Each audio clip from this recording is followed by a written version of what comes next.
ये हस्की प्यासा तो नहीं था, लेकिन फिर भी उसने आसपास के इकलौते पानी के स्रोत पर कब्जा कर लिया। कोई भी कुत्ता पास आता उसे डरा धमकाकर भगा देता।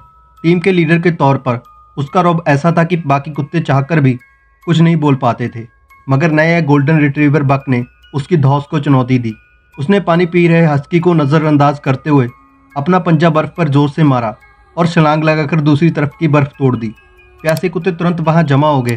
हस्की के गुस्से की परवाह किए बिना हस्की आग बबूला हो गया, लेकिन जब उसने दबदबा दिखाना चाहा तो देखा कि उसके हुक्म चलाने वाले कुत्ते अब उसकी अनसुनी कर रहे थे। वो समझ गया कि बगावत शुरू होने वाली है। उसने सारा गुस्सा बक पर उतारने का फैसला किया और उसे मौका भी जल्दी मिल गया। उसी रात जब बक ने एक खरगोश को छोड़ दिया, हस्की ने उसे भागने से पहले ही मुंह में दबाकर मार डाला। टीम के सामने अपनी ताकत का प्रदर्शन किया। उसकी धमकी ने बक को हिला दिया। प्रतिक्रिया देने से पहले ही हस्की अकड़कर उसकी तरफ बढ़ा। उसके लिए टीम का सिर्फ एक ही मालिक हो सकता था और बक का बढ़ता प्रभाव अब बर्दाश्त के बाहर था।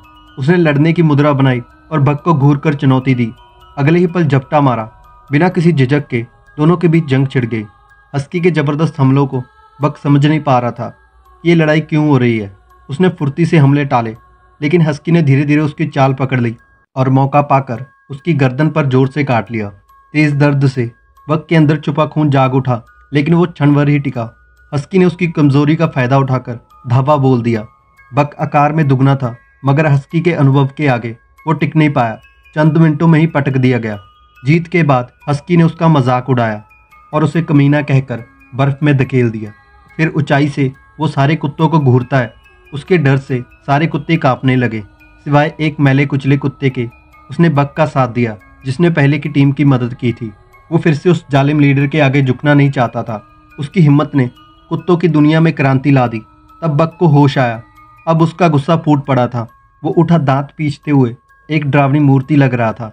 हस्की घबरा गया, लेकिन इज्जत बचाने के लिए उसने फिर से वार किया, मगर उसकी मशहूर फुर्ती बक के आगे बेकार साबित हुई। बक ने उसे बच्चों की तरह पटक दिया। फिर उसने हस्की के सिर पर पंजा रखकर अपनी जीत का ऐलान किया। घमंडी हस्की ने आखिरकार हार मान ली। इस हार के बाद उसका दबदबा हमेशा के लिए खत्म हो गया था। बक अब राजा की तरह सभी कुत्तों का सम्मान पाने लगा।